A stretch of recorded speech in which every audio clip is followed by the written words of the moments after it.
నేను ఇంకా చేసుకున్న 2 ప్రసాదాల్లో ఎలా చేసుకున్నానో చూపిద్దామని చెప్పి ఈ వీడియో అయితే అప్లోడ్ చేస్తున్నా.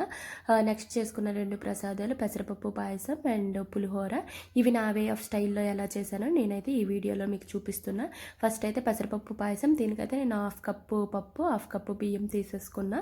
ఆ 2 కలిపితే మనకి ఆల్మోస్ట్ నేను తీసుకున్న ఒక కప్పు ఉంటదనమాట. సో, ఆ కప్పుకి 4 కప్స్ ఆఫ్ వాటర్ అయితే వేసేసుకోవాలి. ఇలా అయితే నేను ఆ 2 కలిపితే ఈ కప్ అవుతది కదా! సో, నేనైతే 4 కప్స్ ఆఫ్ వాటర్ అయితే కుక్కర్లో వేసేసుకొని కుక్కర్ని అయితే పెట్టేసుకున్నా. మనమైతే ఎగ్జాక్ట్గా 5 విజిల్స్ పెట్టుకోవాలి. సో ఇలా ఇది పెట్టి ఇంకో సైడ్కి అయితే పులిహోరకు పెట్టుకున్నా. నెక్స్ట్ అయితే తర్వాత అది కుక్కర్లో అది ఉడుకుతుంది కదా, అది ఉడికే లోపల అయితే నేను ఇక్కడ బెల్లాన్ని అయితే కరిగించుకున్నా. ఒక ప్యాన్లోని వాటర్ తీసుకొని కొంచెం హీట్ ఎక్కాక మనం కొత్త బెల్లం తీసుకుంటాం కదా, ఆ బెల్లం తీసుకొని దాన్ని అయితే బాగా ఇలా కరిగించుకోవాలన్నమాట. సో మనం మీడియం ఫ్లేమ్లో పెట్టుకుంటే అది బాగా కరుగుతుంది. అది బెల్లం ముక్కలు పార్టికల్స్ ఏమీ లేకుండా అవి బాగా మెల్ట్ అయ్యేటట్టు అయితే మనం కరిగించుకోవాలి. ఇలా కరిగించుకుంటే మొత్తం మనం వేసుకున్న జాగ్రీ అంతా స్ప్రెడ్ అవుతుంది. వన్స్ అదంతా కరిగాక ఏమైనా పార్టికల్స్, డస్ట్ పార్టికల్స్, ఏమైనా చిన్న చిన్న పార్టికల్స్ ఉన్నా అవన్నీ మనము స్ట్రైనర్తో వడగట్టుకోవాలి. తర్వాత ఇంతలోనే నా విజిల్స్ వచ్చేసాయి. సో వన్స్ ప్రెజర్ పోయాక నేను ఓపెన్ చేసి ఇలా దీన్ని మన దగ్గర పప్పు గుత్తు ఉన్నా, అది లేకుంటే గరిటె ఉన్నా దాన్ని బాగా స్మాష్ చేసుకోవాలి.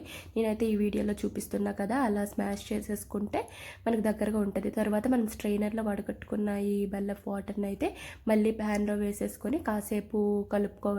కొంచెం హీట్ ఎక్కిన తర్వాత మనం ముందుగా మెదుపుకున్నాం కదా బియ్యం ఉన్న పప్పు, ఆ మిశ్రమాన్ని అయితే అందులో వేసేసుకొని బాగా కలుపుకోవాలి.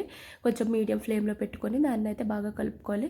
ఇది ఎలా అంటే కొంచెం లూజ్ కన్సిస్టెన్సీ ఉన్నప్పుడే దించేసుకుంటే బెటర్, ఎందుకంటే అది చల్లగా అయ్యాక ఇంకా కొంచెం థిక్కెన్ అవుతుంది కదా. సో నేనైతే మీడియం ఫ్లేమ్లో పెట్టి ఈ కన్సిస్టెన్సీ కొంచెం దగ్గర అయ్యేంత వరకు అయితే పెట్టా. సో మనం కన్సిస్టెన్సీ ఎలా అంటే కొంచెం లూజ్గానే, అంటే కొంచెం లూజ్గా ఉన్నప్పుడు దించుకుంటే నేను ఈ వీడియోలో చూపిస్తున్నట్టు దించుకుంటేనే బెటర్, ఎందుకంటే చల్లగా అయ్యాక అది దగ్గర అవుతుంది. తర్వాత నేను ఇంకో సైడ్ అయితే ప్యాన్ పెట్టేసుకొని గీ వేసి డ్రై ఫ్రూట్స్ అయితే వేసుకుంటున్నాను. నా దగ్గర అయితే జీడిపప్పు అవైలబుల్గా ఉంటే నేనైతే జీడిపప్పుని బాగా రోస్ట్ చేసేసుకొని వాటిని అయితే మనము తీసుకున్న పాయసంలో అయితే యాడ్ చేశాను. సూపర్గా ఉంది టేస్ట్. కొంచెం చల్లగా అయ్యాక ఇంకా టేస్ట్ చేస్తే ఇంకా చాలా బాగా అనిపించింది అనమాట.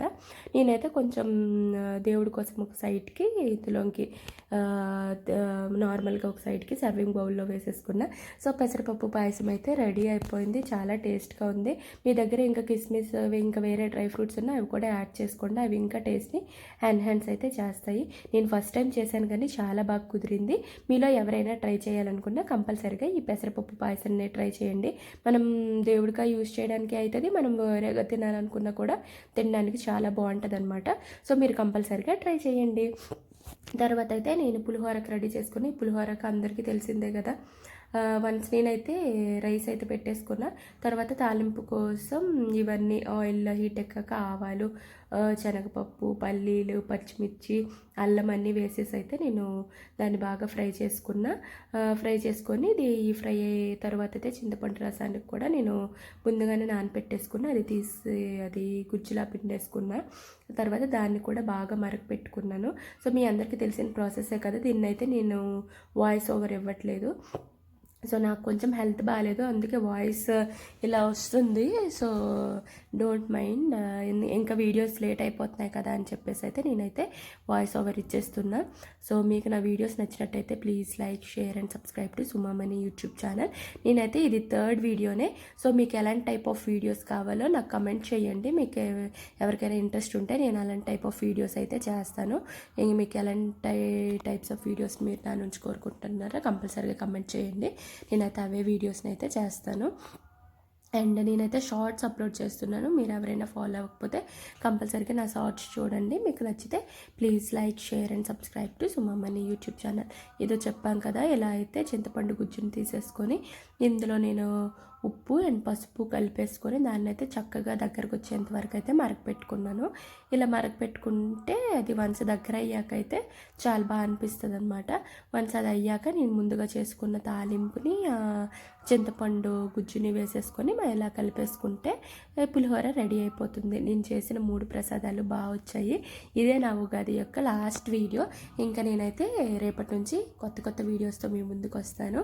సో మీకు నా వీడియోస్ నచ్చినట్టయితే please like, share and subscribe to Sumamani YouTube channel.